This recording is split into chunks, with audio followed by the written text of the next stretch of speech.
Hi, it's Jim Castles here from GLOCK Incorporated.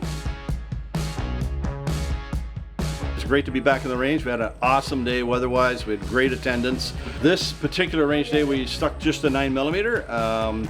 Obviously, with law enforcement trending towards 9mm, that's what we're focused on these days. But we were fortunate enough to have our partners from Aimpoint at the event. They put on an awesome display of the new Aimpoint Acro P2 paired with GLOCK 17.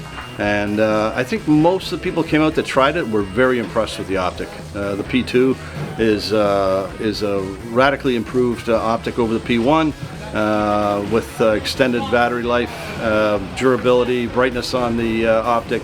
So just all around great experience. Most people, until they actually understand, the shooting with an optic, are a little hesitant of it. But boy, once they get exposed to it, they quickly fall in love with it. So it was a great show for that, to introduce the optic, as well as just to see a lot of our old customers. We had a lot of agencies come out. The show was well attended, and I know there's another one planned for the future. So if you didn't make it to this one, you definitely got to make it to the next one.